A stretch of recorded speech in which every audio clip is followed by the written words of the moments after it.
Assalamualaikum Mbak, selamat pagi. Pagi. Sebelumnya gimana keadaan Mbak hari ini? Sudah sehat? Sehat. Ya, sebelumnya bisa sebutkan namanya siapa? Namanya Mbak Elsa ya? Iya. Alamatnya di mana ini Mbak?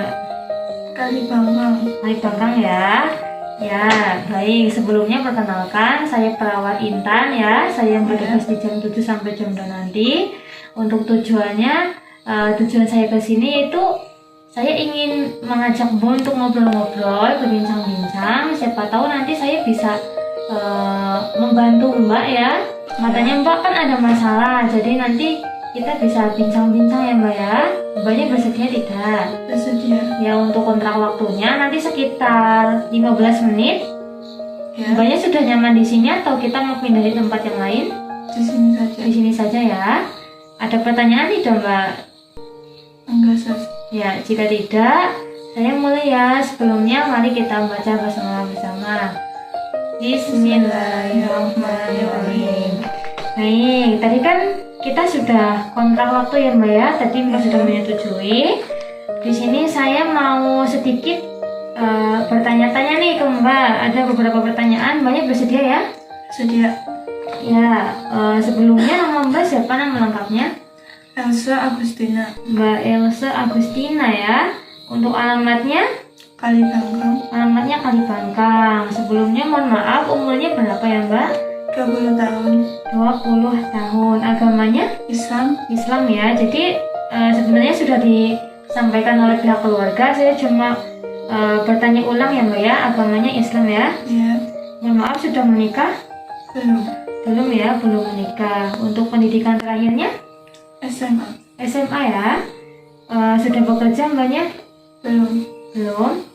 Ada alasan lain kenapa nggak bekerja? Ya, sebelumnya Mbaknya sudah bekerja belum? Belum, Sus. Belum. Alasan belum bekerja kalau boleh tahu kenapa ya Mbak Elsa? Karena saya sedang bekerja tidak betah, Sus. Tidak betah. Kalau boleh tahu, Mbaknya ini punya masalah apa ya? Saya punya masalah karena diselingkuhin pacar saya. Oh, pernah diselingkuhin pacarnya ya Mbak ya? Iya.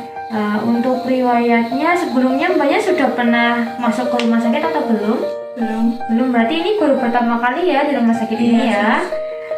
Untuk obatnya Mbaknya suka diminum nggak obatnya kalau di rumah sakit? Enggak. Kenapa nggak diminum? Karena pahit, Sus, obatnya. Pahit ya kayak semua. Jadi karena Mbaknya ini nggak mau minum obat, jadinya Mbaknya itu suka halusinasi nih ya. Katanya Iya, Mbaknya Sus. halusinasi ya. Iya. Kalau boleh tahu punya pengalaman apa nih? Maksudnya kenapa Mbaknya sampai kayak depresi, kayak berhalusinasi itu karena apa? Karena Awal mulanya itu gimana? Coba diceritain. awalnya saya diselingkuhin sama pacar saya.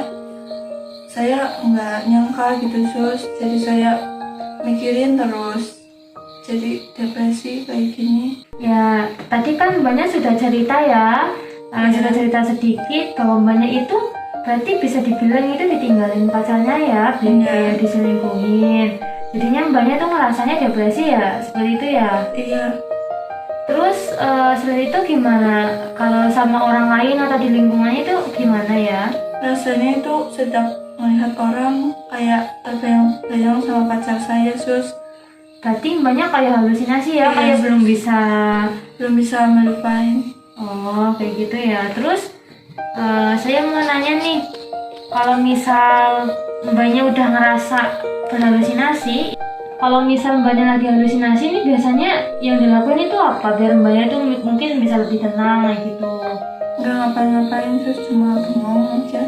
Berarti cuma bengong di rumah, nggak Iya. ngapa-ngapain. Berarti Mbaknya belum tahu ya caranya kayak ngatasin halusinasi itu gimana, belum tahu berarti ya. Belum, Sus. Terus yang dirasain Mbaknya itu gimana kalau misalnya halusinasi?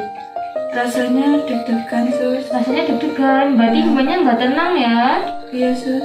Biasanya Mbaknya itu kayak ngerasanya pengen ngelawan nggak sih kalau lagi halusinasi kayak gitu? Pengen, Sus.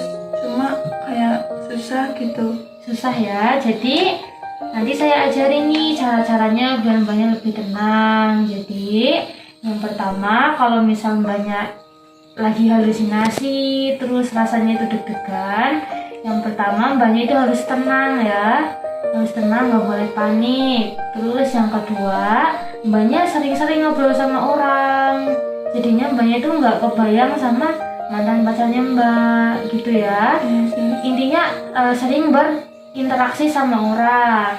Terus yang ketiga, sebisa mungkin nyari suasana yang nyaman. Kalau misal nyamannya di rumah, berarti ya di rumah, kumpul-kumpul. Kalau nyamannya maunya di taman, ya di taman, seperti itu. Bisa dipahami? Bisa. Ya, jadi untuk tindakannya sudah selesai ya. Gimana nih perasaan Mbak Elsa setelah saya mungkin ngajak Mbak bincang-bincang tentang masalahnya? Ya. Nah, jadi saya kan sudah selesai ngelakuin tindakan ya Mbak ya. Saya sudah mengajari Mbak caranya mengatasi halusinasi itu gimana. Untuk perasaannya gimana nih Mbak? Mbaknya sudah merasa mendingan atau belum? Sudah sus. Sudah lega? Sudah. Sudah lega ya. Jadi nanti kalau misalnya Mbaknya mau cerita-cerita lagi, boleh nyamperin ke perawatnya. Saya mau cerita sus, seperti itu ya. Terus tadi kan sudah saya ajarin, kira-kira Mbaknya masih ingat nggak? Coba tadi yang sudah saya jelasin apa aja. Gimana sih cara mengatasi halusinasi itu? Yang pertama coba. Pertama, bersosialisasi. Kedua, mencari tempat yang nyaman dan sejuk. Terus Yang ketiga, harus santai. santai ya, Iya. harus rileks. Nah, Mbaknya udah bener nih ya. Berarti kalau misal sewaktu-waktu Mbaknya halusinasi lagi, terus kayak bayang-bayangin mantan pacarnya Mbaknya harus santai, harus rileks gitu ya. Jangan dibikin panik. Terus besok kan niatnya saya mau kesini lagi nih. Saya mau ngambil data lagi karena ini kan belum semuanya ya Mbak ya. Ya. Kira-kira Mbaknya maunya jam berapa? Mau di pagi hari atau sore hari? Pagi hari Di saja. pagi hari ya. Untuk tempatnya mau di ruangan atau di taman? Di taman aja. Di taman ya. Untuk waktunya kira-kira mau jam berapa? Jam 9. Jam 9-an ya. Ya, sebelumnya ada yang ditanyain lagi nggak?